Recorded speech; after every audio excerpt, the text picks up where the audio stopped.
ಬಾ ಕೂತ್ಕೋ ಕೂತ್ಕೋ ಕೂತ್ಕೋ. ಹಾ, ಒಂದ್ ನಿಮಿಷ ಇರು, ಬಂದೆ.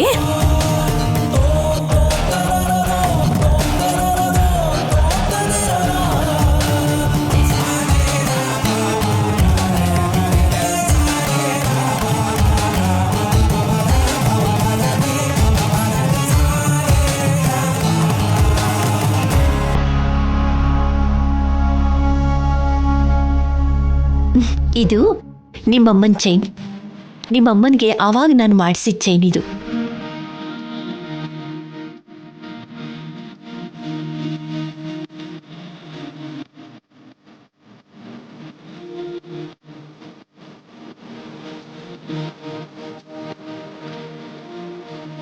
ಇದು ಕೂಡ ನಿಮ್ಮಮ್ಮಂದೇ. ಇದನ್ನು ಕೂಡ ನಾನೇ ಮಾಡಿಸಿದ್ದು. ಚೆನ್ನಾಗಿದೆಯಾ?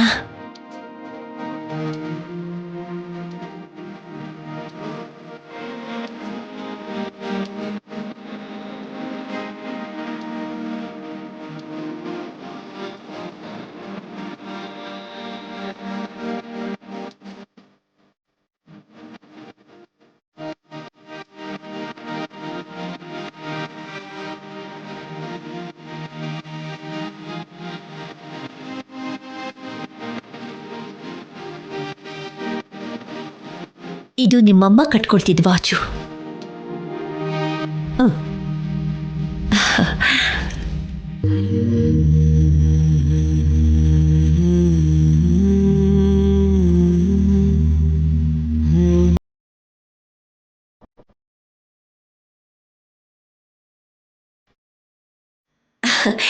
ಇದು ನಿಮ್ಮಮ್ಮ ಹಾಕೋತಿದ್ದ ಬಳೆಗಳು.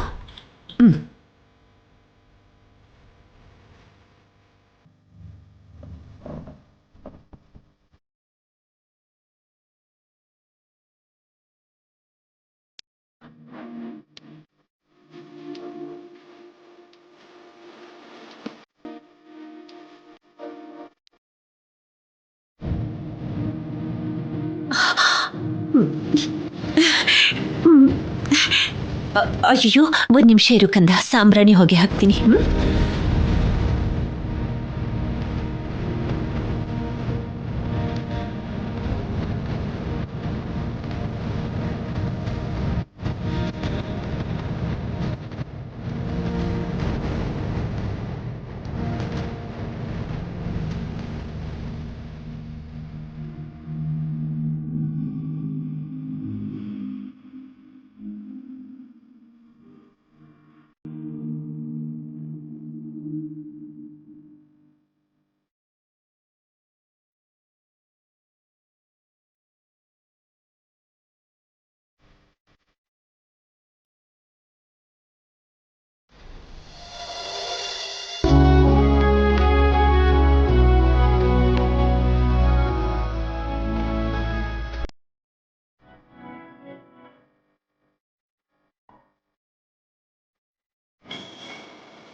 ನನ್ನ ಕಣ್ಣು ದೃಷ್ಟಿನೇ ತಾಕುತ್ತೋ ಏನೋ.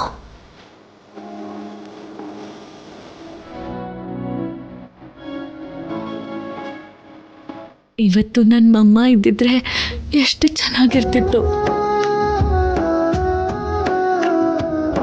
ನಿಮ್ಮಮ್ಮನ ಹಾಗೆನೇ ನೀನು ಇದೆಯಾ? ನೀನು ಸಂತೋಷವಾಗಿದ್ರೆ ಅಷ್ಟೇ ಸಾಕಮ್ಮ.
Many more happy returns of the day thank you ಮಗಳೇ. ಅಪ್ಪ.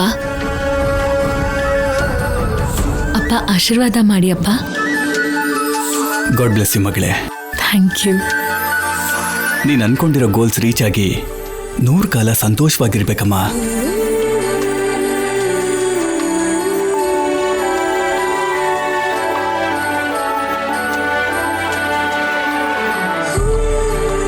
ಆದ್ಯಾ, ದೊಡ್ಡವ್ರ ಆಶೀರ್ವಾದ ತಗೊಮ್ಮ.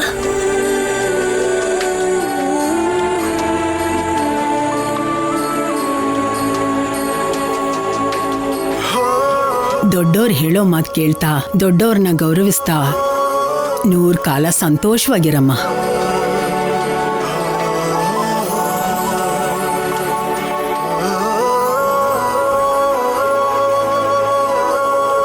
ಏನ್ರಿ ಈ ಚೈನ್ ತಂದ್ರಲ್ಲ,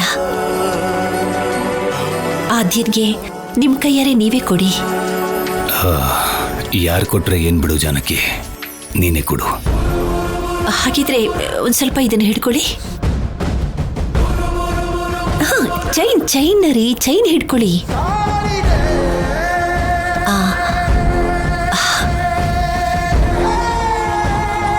ಆದ್ಯ, ಆಶೀರ್ವಾದ ತಗೊಮ್ಮ. ಆಶೀರ್ವಾದ ಮಾಡಿ ದೊಡ್ಡಪ್ಪ.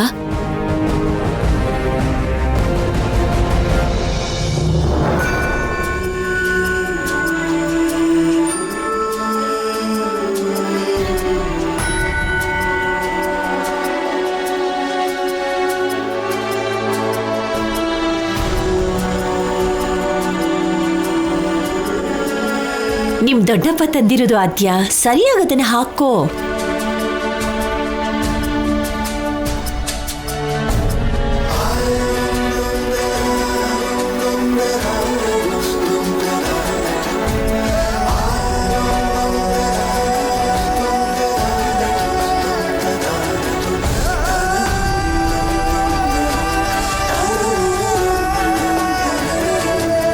ಇಷ್ಟು ದಿನ ನೀವು ನನ್ನ ಹೆತ್ತ ಮಗಳ ಹಾಗೆ ನೋಡ್ಕೊಂಡಿದ್ದೀರಾ. ನನ್ನಿಂದ ನಿಮಗೆ ತೊಂದರೆ ಆಗಿದ್ರೆ ನನ್ನ ಕ್ಷಮಿಸ್ಬಿಡಿ.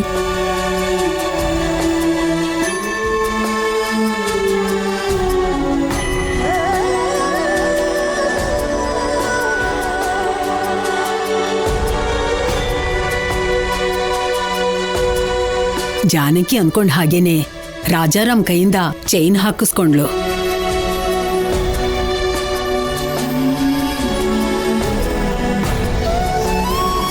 ರೀ, ಆದ್ಯನ್ಗೆ ಸ್ವೀಟ್ಸ್ ತಿನ್ಸಿ.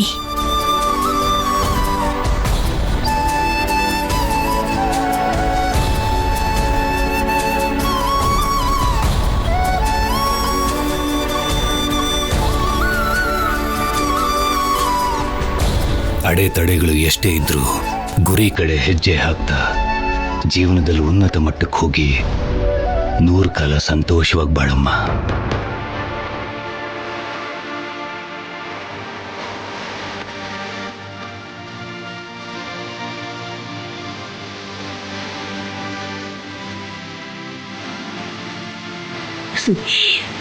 ನಿನ್ನ ಜೀವನದಲ್ಲಿ ಯಾವುದೇ ತೊಂದರೆ ಕಷ್ಟಗಳು ಬರ್ದೇನೆ 100 ಕಾಲ ಸಂತೋಷವಾಗಿರ್ಬೇಕು. ಥ್ಯಾಂಕ್ ಯು ದೊಡ್ಡಮ್ಮ.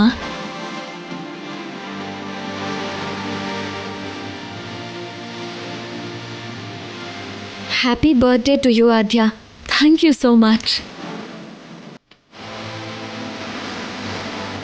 ಹ್ಯಾಪಿ ಬರ್ಡೇ ಅಕ್ಕ. ನೀನು ಎಲ್ಲೂ ಹೋಗ್ದಿರಾ ಈ ಥರನೇ ಚಾಕ್ಲೇಟ್ಸು ಬಿಸ್ಕೆಟ್ಸು ಕೊಡಿಸ್ತಾ ಇರಬೇಕು ಅಂತ ಆ ದೇವ್ರನ್ನ ಬೇಡ್ಕೋತಿದ್ದೀನಿ. ಥ್ಯಾಂಕ್ ಯು ಬಿಟ್ಟು. ಬಾವ, ನೀವು ಆಶೀರ್ವಾದ ಮಾಡಿ.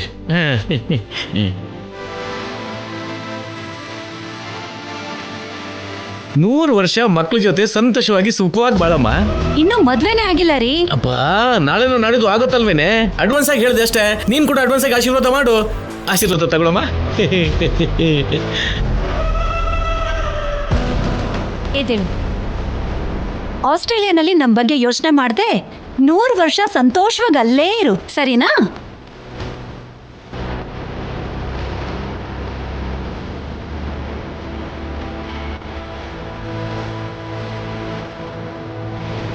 ಆದ್ಯ, ನೀನ್ ಇವತ್ ಮಾತ್ರ ಅಲ್ಲ, 100 ಕಾಲ ಇದೇ ರೀತಿ ಯಾವಾಗ್ಲೂ ನಗ್ನಗ್ತಾ ಇರ್ಬೇಕಮ್ಮ.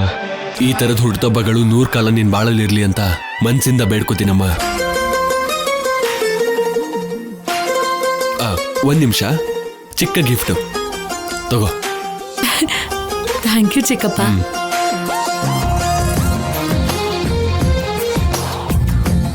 Happy birthday Adya. Thank you ಚಿಕ್ಕಮ್ಮ. ಹ್ಯಾಪಿ ಬರ್ಡೇ ಆದ್ಯಾ.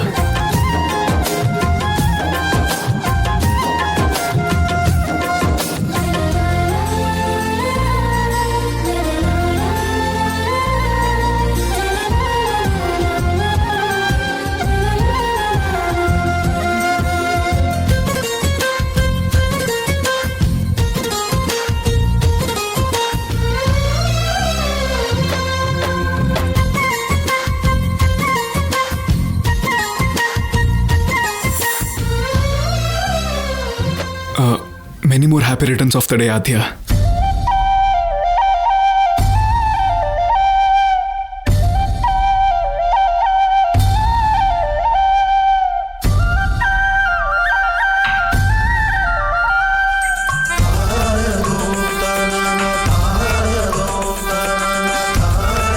ಅತ್ತೆ, ಸ್ವೀಟ್ ಕೊಡಿ ಒಂದು.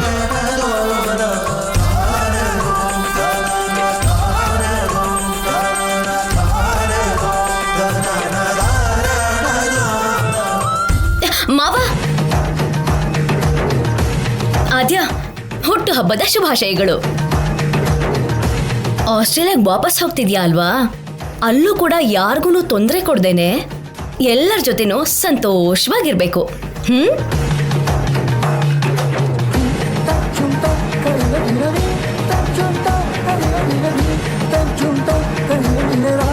ಅಕ್ಕ, ಇವಾಗ ನೆಕ್ಸ್ಟ್ ಏನು? ಇನ್ನೇನಿರುತ್ತೋ, ಊಟ ಇರುತ್ತೆ, ಬಾಳೆಲೆ ಹಾಕೊಂಡು ಚೆನ್ನಾಗಿ ತಿನ್ನೋದು ಅಷ್ಟೇ. ಯಾವಾಗ್ಲೂ ಊಟದ ಚಿಂತೆನೆ ನಿಮ್ಗೆ. ಆದ್ಯ ಬರ್ತಡೇ ಯಾವಾಗ್ಲೂ ನೆನಪಲ್ಲಿರ್ಬೇಕು. ಎಲ್ರು ಖುಷಿಯಿಂದ ಆಟ ಆಡೋಣ, ಹಾಡು ಹಾಡೋಣ. ಆಟ ಪಾಠ ಒಟ್ಟಿಗೆ ಆಡ್ಬೇಕು ಅಂದ್ರೆ ಅಂತ್ಯಾಕ್ಷರಿನೇ ಆಡ್ಬೇಕು. ಇಲ್ಲಿ ನೋಡು, ನಿನಗೆ ಗೊತ್ತಲ್ವಾ ನನಗೆ ಬರೋ ಹಾಡು ಒಂದೇ ಅಂತ. ಏನದು? ಅದೇನು ಅಂದ್ರೆ ಸಾರಾಯಿ ಸೀಸೆಯಲ್ಲಿ ಅಂದ್ರೆ ಮಹಾರಾಜರೇ ಅಷ್ಟೇ.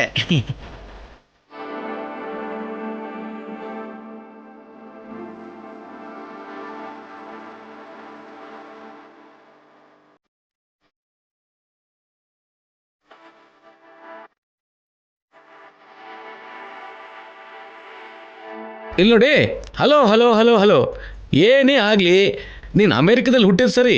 ಆ ಮಾತಿಗೆ ಬಂದ್ರೆ ನೀನೆಲ್ಲ ಪಡ್ಕೊಂಡು ಹುಟ್ಟಿದಿ ಕಣಮ್ಮ. ಯಾಕೆ ಅಷ್ಟೊಂದು ಹೊಗಳ್ತಾ ಇದ್ದೀರಾ? ಯಾಕಂತಿದ್ದಿಲ್ಲ ಹುಚ್ಚಿ, ನಮ್ಮ ಹುಟ್ಟಿದ ಹಬ್ಬ ಹೇಗೆ ನಡೀತಾ ಇತ್ತು? ಬೆಳಗಾದ್ರೆ 1/4 kg ಕುಂಬಳಕಾಯಿನ ತಲೆ ಮೇಲೆ ಹೊಡಿತಾ ಇದ್ರು. ಸೂರ್ಯ ಬರೋಷ್ಟರಲ್ಲಿ ದೇವಸ್ಥಾನದಲ್ಲಿ ಇರ್ತಿದ್ವಿ. ನಮಸ್ಕಾರ ಮಾಡ್ಕೊಂಡು ವಾಪಸ್ ಬರೋಷ್ಟರಲ್ಲಿ ಒಂದು ಪಾಯಸದ ಪಾತ್ರೆಯಲ್ಲಿ 1 ಸ್ಪೂನ್ ತಿನ್ಸಿ ಮಮ್ಮ ಅನ್ಸ್ತಿದ್ರು.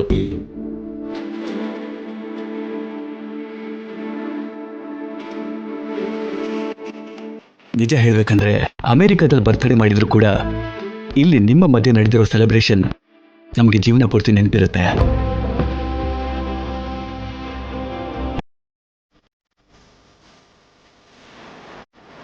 ಯಾರು ಏನೇ ಹೇಳಿದ್ರು ಭಾವ ಹೇಳ್ದಾಗ ಬರ್ಡೇ ಮಾಡಿದ್ರೆ ಆದ್ಯನ್ ಬರ್ಡೇ ಸೆಲೆಬ್ರೇಷನ್ ಮಾಡ್ದಾಗ ಇರಲ್ಲ ಅಣ್ಣ. ಯಾವುದೋ ದೇವಸ್ಥಾನದಲ್ಲಿ ಪೂಜೆ ಮಾಡ್ದಾಗ ಇರುತ್ತೆ. ಹೌದು ಶಿವರಾಜು, ಅಮೆರಿಕದಲ್ಲಿ ಬರ್ಡೇ ಪಾರ್ಟಿ ಅಂತಂದ್ರೆ ತರತರವಾದ ಸ್ವೀಟು, ಕೇಕು, ಇನ್ನು ತಿನ್ನೋ ಐಟಮ್ಸ್ ತುಂಬಾನೇ ಇರುತ್ತೆ. ಯಾವಾಗ್ಲೂ ತಿನ್ನೋದ್ರ ಬಗ್ಗೆನೇ ಮಾತಾಡ್ತೀರಾ. ಅದಲ್ವೇ ನಾನು ಏನ್ ಹೇಳ್ತೀನಿ ಅಂದ್ರೆ,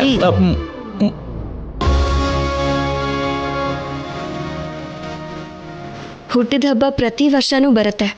ಆದರೆ ಆದ್ಯ ಇವಾಗ ಹೋದ್ರೆ ಮತ್ತೆ ಯಾವಾಗ ಬರ್ತಾಳೋ ಏನೋ.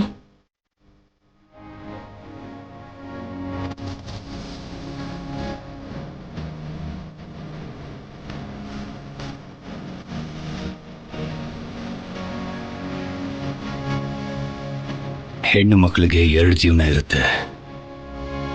ಮೊದಲನೇ ಜೀವನ ಒಂದು ಮನೆಯಲ್ಲಿ ಹುಟ್ಟೋದು, ಅಪ್ಪ ಅಮ್ಮ ಬಂಧುಗಳ ಮಧ್ಯ ಬೆಳೆಯೋದು.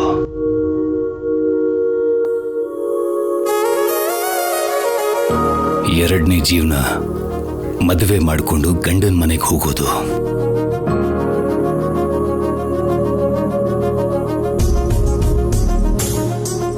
ಆವಾಗ ಅತ್ತೆ ಮಾವ ಕಟ್ಕೊಂಡಿರೋ ಗಂಡನೇ ಸರ್ವಸ್ವವಾಗಿ ಬದುಕೋದು. ಹಾಗಾದ್ರೆ ಆದ್ಯನ್ಗೆ ಎರಡನೇ ಜೀವನ ಆದಷ್ಟು ಬೇಗ ಶುರುವಾದ್ರೆ ಒಳ್ಳೇದು ಮಾವ.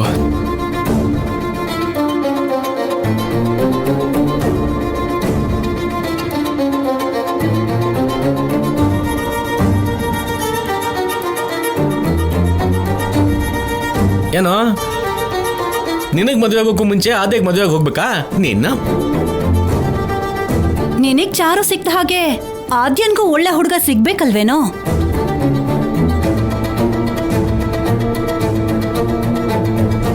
ನೀವು ಹೂ ಅಂತ ಒಂದ್ಸಲ ಹೇಳಿ, ಒಳ್ಳೆ ಸಂಬಂಧ ಯಾಕೆ ಸಿಗಲ್ಲ ಹೇಳಿ? ನಮ್ಮ ಮಾವನವ್ರೆ ಹುಡ್ಕೊಂಡ್ ಬರ್ತಾರೆ. ಏನಂತೀರಾ ಅಂಕಲ್? ಯಾವುದಕ್ಕಾದ್ರೂ ಟೈಮ್ ಬರಬೇಕಮ್ಮ. ಅವಳಿಗೆ ಟೈಮ್ ಬಂದಾಗ ಒಳ್ಳೆ ಸಂಬಂಧ ಬರುತ್ತೆ ಬಿಡಮ್ಮ. ಅಲ್ಲ, ಮದುವೆ ಸಂಬಂಧಗಳ ಬಗ್ಗೆ ಈಗ ಯಾಕೆ ಮಾತು? ಇವತ್ತು ಆದ್ಯನ ಹುಟ್ಟಿದ ಹಬ್ಬ, ಅದ್ರ ಬಗ್ಗೆ ಮಾತಾಡೋಣ. ಅದನ್ನ ಬಿಟ್ಟು ಬೇರೆ ಯಾವ್ಯಾವ್ದು ವಿಷಯಗಳ ಬಗ್ಗೆ ಯಾಕೆ ಮಾತು? ಹಾ, ಇವಾಗ ಏನ್ ಮಾಡೋಣ? ನಾನು ಚೀಟಿಲಿ ಹೆಸರುಗಳು ಬರೀತೀನಿ. ಯಾರ ಹೆಸರು ಬರುತ್ತೋ ಅವ್ರ ಬಗ್ಗೆ ಅಭಿಪ್ರಾಯ ತಿಳಿಸ್ಬೇಕು.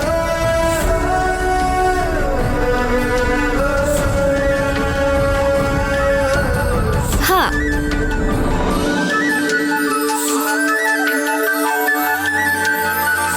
ಅಮ್ಮ ಬೇಗ ಬಾ ಅಮ್ಮ. ಬರ್ತೀನಿ ಕೂತ್ಕೊಳ್ರಿ.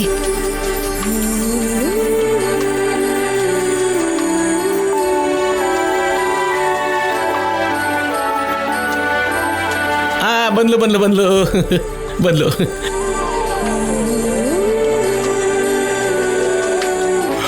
ಹಾ, ಈ ಚೀಟಿನಲ್ಲಿ ನೀವು ಯಾರ ಹೆಸರನ್ನ ತೆಗಿತೀರೋ ಅವ್ರ ಬಗ್ಗೆ ನೀವು ಮಾತಾಡ್ಬೇಕು.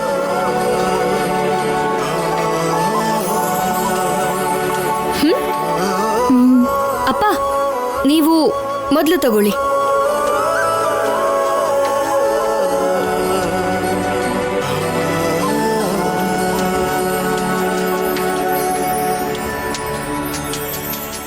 ರಾಜಲಕ್ಷ್ಮಿ,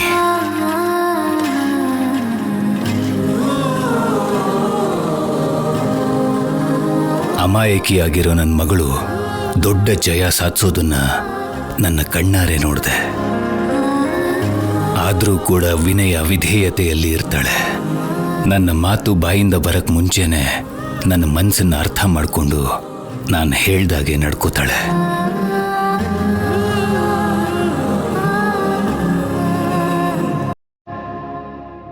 ನೂರು ಜನ ಗಂಡು ಮಕ್ಕಳಿರೋದಕ್ಕಿಂತ ಇಂಥ ಮಗಳು ಒಬ್ಬಳಿದ್ರೆ ಸಾಕು.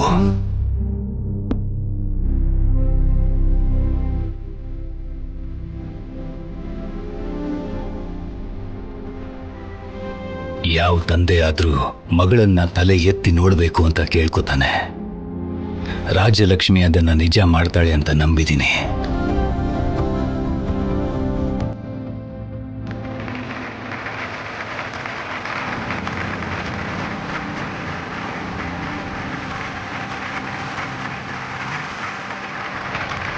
ತುಂಬಾ ಚೆನ್ನಾಗಿ ಹೇಳಿದ್ರು ಭಾವನವ್ರೆ. ಇವಾಗ ನೀವ್ ತೆಗಿರಿ ದೊಡ್ಡಪ್ಪ. ಹಾ,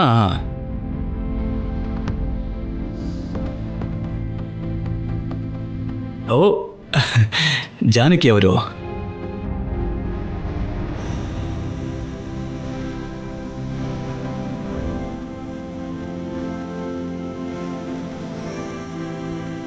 ಭೂದೇವಿಗಿರುವಷ್ಟು ಸಹನೆ ಜಾನಕಿ ಅವರಿಗಿದೆ.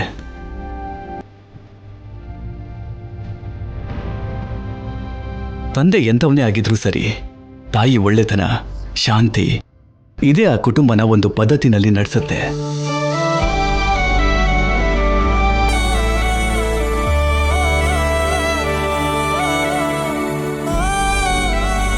ಈ ದೇಶನ ದೊಡ್ಡ ದೇಶ ಅಂತ ಯಾಕಂತಾರೆ ಅಂತ ನನಗೀಗ ಅರ್ಥ ಆಗ್ತಿದೆ. ಪ್ರತಿ ಮನೆಯಲ್ಲೂ ಜಾನಕಿ ಅವರಂತ ಸೊಸೆ ಇರ್ತಾರೆ. ಅದಕ್ಕೆ ಅಮೆರಿಕದಲ್ಲಿ ಬೆಳೆದಿರೋ ನನ್ನ ಮಗಳು ಕೂಡ ಆತ್ಮೀಯತೆಯ ಅನುರಾಗದಿಂದ ಈ ಕುಟುಂಬದಲ್ಲಿ ಒಂದಾಗಿದ್ದಾಳೆ. ಚೆನ್ನಾಗಿ ಹೇಳಿದ್ರಿ ಕಿಶೋರ್ ಅವರೇ.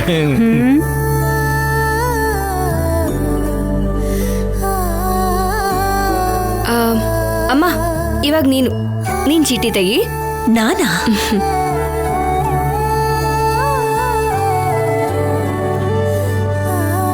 ಅಮ್ಮ ಯಾರ ಹೆಸರು ಬಂತು?